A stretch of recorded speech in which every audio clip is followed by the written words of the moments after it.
Thanks, Greg, for organizing this, and for Corey for moderating, and for all the incredible presentations and presenters. This has been exciting and really awesome. Yeah, as I said, I kind of want to talk about this paper I've written called The Reality of Meaning, Knowledge, Value, and Complexity, which I posted on my Substack and invite feedback on. I'll kind of summarize the abstract, broadly speaking, this way, which is that, as I say, the philosophical assumptions about ontology, normativity, and semiotics that have come to institutional dominance over the last half century, which includes things like anti-realism, social constructivism, moral relativism, and post-structuralism, have revealed themselves to be deeply dysfunctional and ultimately quite limited.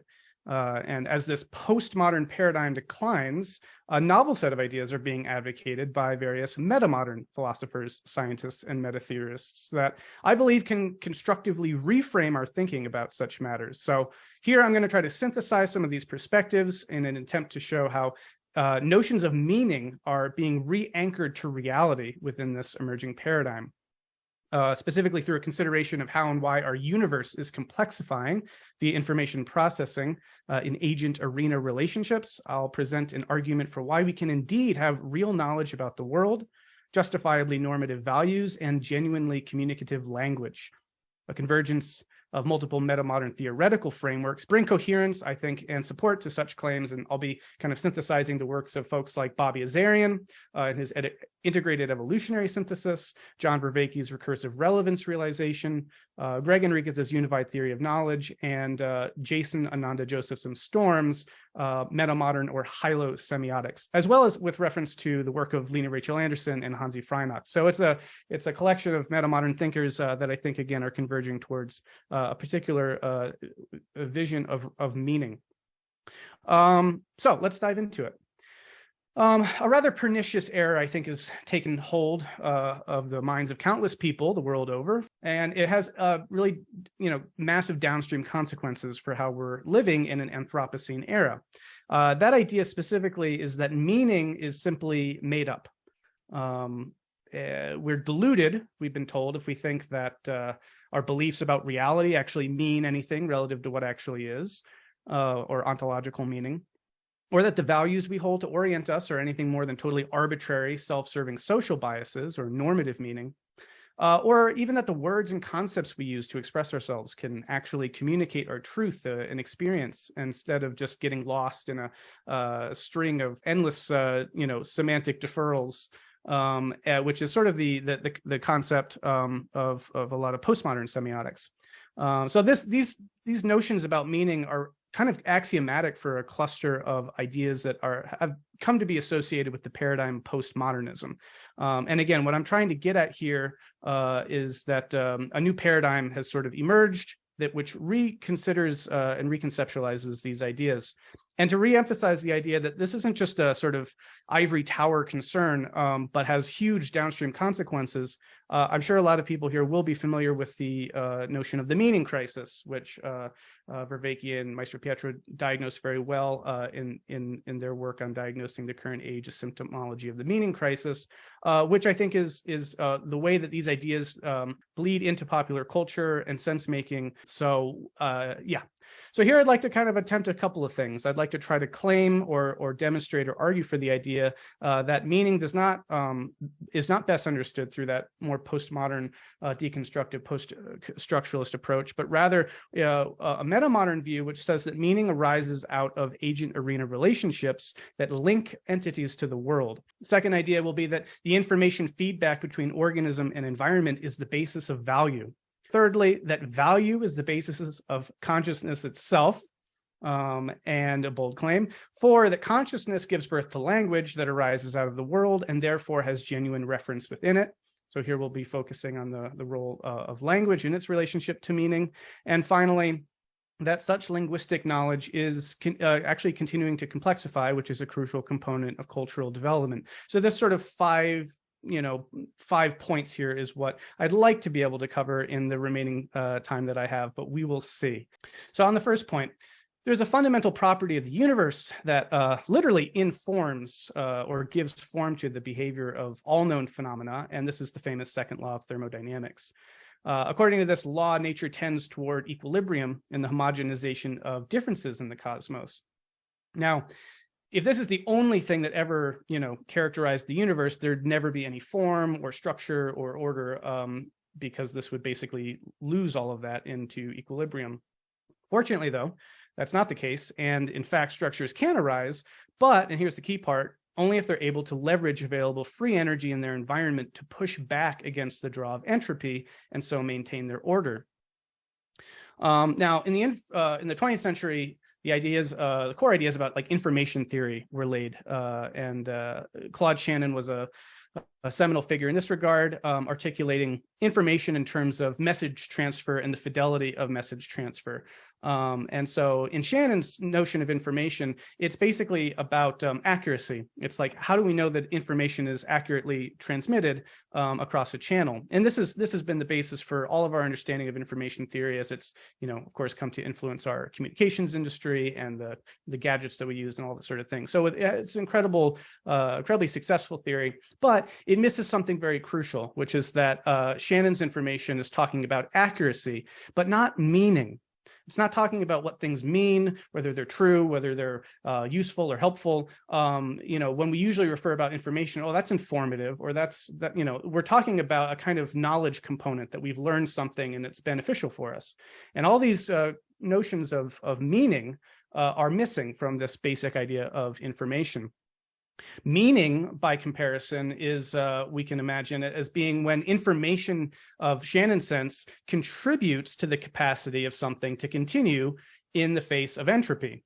That's what we would call semantic meaning or semantic information. And when that is able to happen, there's a filtration process, which is what this image is trying to convey here, of information that's selected for that has then meaning to an organism or an entity in its environment to persist.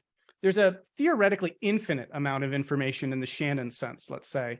If you consider what could be kind of transmitted as a message, it's combinatorially explosive. There's endless amounts, you could say, of sort of raw information. So what adjudicates relevance is this agent-arena relationship that is at the basis of how information gets processed in a meaningful way. And this is sort of, this is core to the ideas, as I'll be talking about very briefly, of Artemy Kolchinsky and David Wolpert, Carlo Rovelli, people who are talking about semantic information as a particular subset of kind of all information that is of particular use to the persistence of an entity in the context of its environment. Now, if what I'm talking about sounds familiar, you might have heard a lot of this resonance with recursive relevance realization, which is John Vervaeke's theory, talking about these dynamics from the perspective of cognitive entities, let's say, navigating their environment.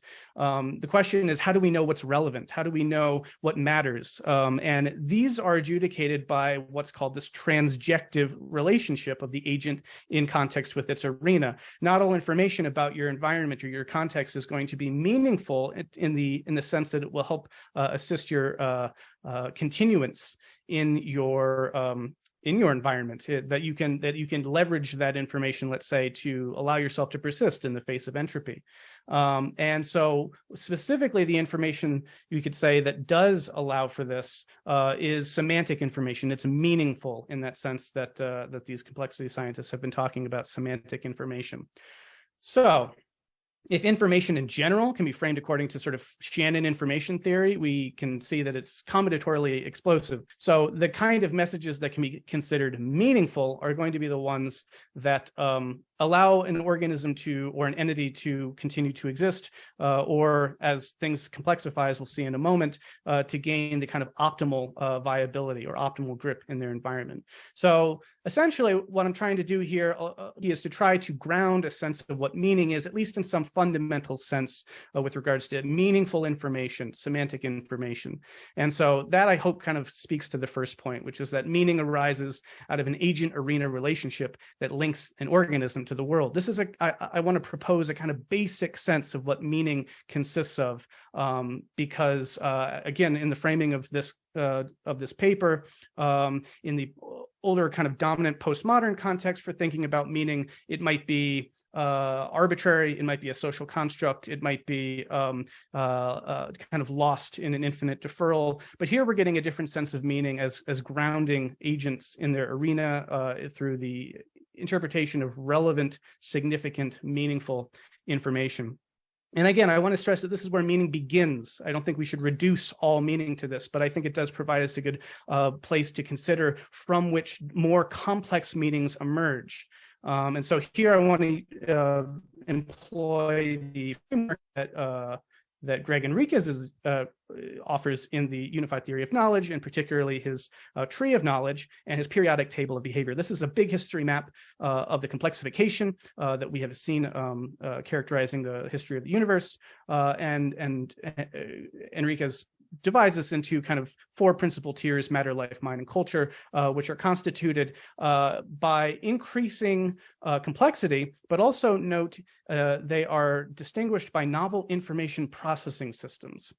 So here's the sense that information is being encoded and generated, processed, stored, et cetera, at these different levels and interpreted. But it's being, I want to emphasize, it's being interpreted according to the kind of relevance realization that Vervaeke talks about, according to the kind of semantic information that Kolchinsky and Wolpert and Ravelli are talking about. So that this is not just a tree of complexification or novel information processing systems. This is a map of the complexification of meaning itself. Henriquez offers a periodic table of behavior in which he lays out the different sort of entity field relationships that characterize these different levels. Here we see that objects exist in the transjective relationship with fields, organisms with environments, animals in their ecological niches, and humans in their cultures. So at each of these complexity levels, you're seeing a specific agent-arena relationship that I argue is the grounds for considering how meaning is being processed or interpreted at these specific levels. So from an original kind of thermodynamic level of semantic meaning as we considered it, you have meaning at all these different levels of complexity. Now, I want to make the claim here to integrate this with a particular notion of Bobby Azarian's, which is namely that when we consider the complexification of the universe and we consider the complexification of this meaningful knowledge through time, we can consider the universe as itself engaging in a kind of cosmic learning process, that as entities in their relative fields acquire more meaningful information from those fields, they are reducing uncertainty about their environment, and they are storing that information for retrieval and processing, et cetera. And so ultimately, through the complexification stack, what you're seeing is a learning process of meaningful knowledge being acquired. So I want to try to tie together Azarian with Enriquez and with Vervaeke, et cetera.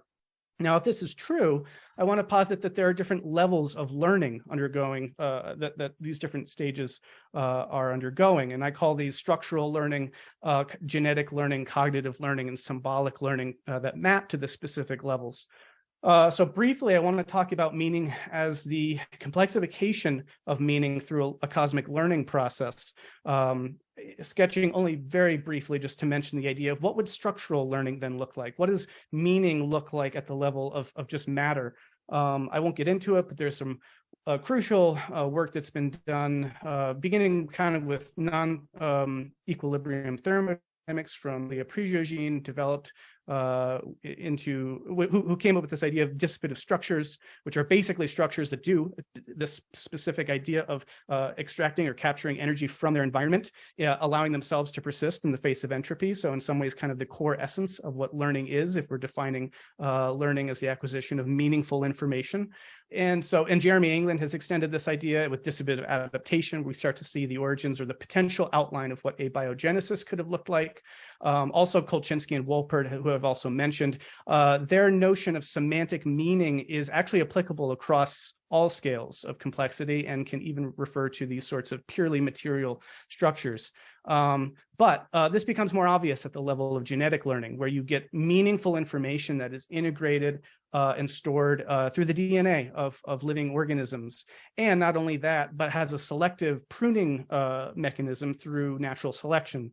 And there you start seeing learning played out across whole phylogenetic populations of organisms who basically store the meaningful information captured from their environment in the DNA, which is sort of passed through this filtration process, again, of natural selection, such that organisms over time become increasingly better matches to their environments, which we would call mutual information. And that is what allows them essentially to persist and to continue to exist in the face of entropy. Cognitive learning is where you see this process play out once you get the development of nervous systems, and it is the level of mind. And so what does meaning look like for entities with nervous systems who are actually getting information from their environment in real time through sensory input and processing of that information as meaning? So you hopefully we're starting to see that meaning itself that is grounded in a kind of thermodynamic sense actually complexifies through time. At the level of cognitive learning, Henriquez has offered a really lovely model about thinking about the evolution of mind at multiple levels.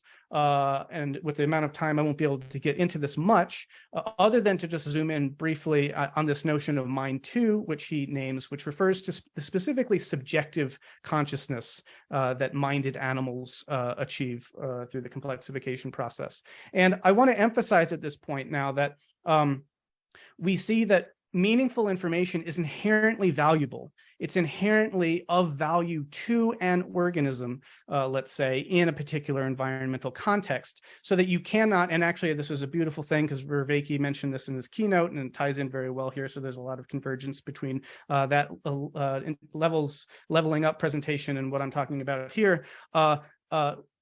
We can't separate the is-ought distinction the way a lot of people thought we should or had to, but rather we see that information itself carries meaningful and valuable information based on what allows an organism to persist in its transjective agent-arena relationship, such that value is itself intrinsic to the transjectivity of entities in their fields. That brings me to my basic point number two, which is that the information between an organism and its environment is the basis of value. When you consider let's say, a synthesis of a lot of the views about where subjectivity or the subjective consciousness comes from, there's a notion that what you're seeing occurring is the integration of information coming in through a nervous system that integrates this valuable, meaningful information. And then that is what is experienced as sort of the valence qualia of an organism, such that when we really consider what is the basis of subjective consciousness, we are seeing something that, again, is inherently value laden. It is inherently normative, you could say. It is fundamentally driven by its own sets of normative, valuative information processing about reality. And this is what I'm trying to get at with this third point, which is that value is the basis of consciousness.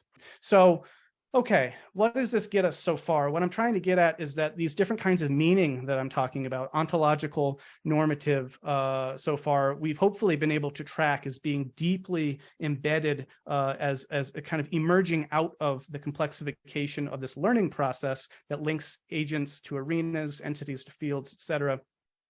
And this will ultimately help us tie in the understanding of how language comes out of this. And more than that, how we can appreciate that language is itself semiotically meaningful. It's been a long-standing notion of postmodern semiotics that language is kind of meaningless. We play these language games, but once you start trying to think about what's signed and what's signified and what is the referent, et cetera, a lot of postmodern thoughts about language and semiotics said that meaning couldn't be found. It was always slipping away from language. And so we could never really express either something true or something about reality in a way that is real. Whereas if we appreciate, when you track the evolution of language out of cognitive subjective consciousness, where you get the emergence of cultured persons who are using linguistic cultural concepts that form the constitutive aspects of the ego, as well as the constitutive aspects of kind of the cultural codes, as I'll talk about in a second, you've moved into the domain of language, and that domain is predicated upon all of the various levels of relevance realization, meaning making, semantic information that I've been considering so far. So what we can appreciate about this is that language has the potential to be communicative and to convey meaning. So that was my fourth point that I wanted to get to. There's another formulation in metamodernism from Jason Nanda Joseph and Storm, who has a whole chapter on semiotics, and he basically makes the same point in a fascinating way, which again is independently convergent. He's coming adjacent to a lot of the other conversation around metamodernism, but he's coming to the same conclusions, which is essentially that meaning is in the world, that agents focus in on relevant information. There are limitations on the kinds of interpretation that are actually meaningful to organisms. And so he critiques the postmodern semiotic tradition and views language as being indeed capable of communicating meaning. Last thoughts, finishing up. We've gone through these learning processes, this complexification of meaning, which brings us to the symbolic learning that occurs through language. And the point here I want to make is that the conceptual linguistic codes say that people use to formulate ego identity and therefore are part of our developmental trajectories as individuals are also the same concepts that get worked out and developed in cultural concepts. We don't invent our language. We are receivers of our language. We are enculturated through language and socialized through language. So even though we are individuals, we are inheriting our sense of our culture personness through inherited concepts that are themselves beyond us. And so this gives rise to a loop, an individual collective feedback loop. And that this process is essentially what allows the evolution of concepts themselves and the development of concepts, the development of language and symbolic linguistic codes such that inform the individual and then the individual, the collective, and so on and so forth, so that you actually get a complexification of linguistic information, linguistic meaning, we could say, affecting individuals and collectives. As a continuation of this process, which I call symbolic learning, and that this has really profound implications for what we think about as the evolution of culture. And so that would be where works of Hansi Freinacht and Lena Rachel Anderson come into play when we think about what we mean by different cultural codes of varying complexities. Jürgen Habermas was very influential in my thinking about all this, and of course also influential for likes of Wilber. But what we see here is this kind of evolution, complexification of information, of meaning itself. So that's the basic idea I want to get across, and I don't want to take up any more time. There's a few more thoughts I have about how this relates to God and meta theory, but I'll leave that for now. Thank you so much for this opportunity, and I will hand this off.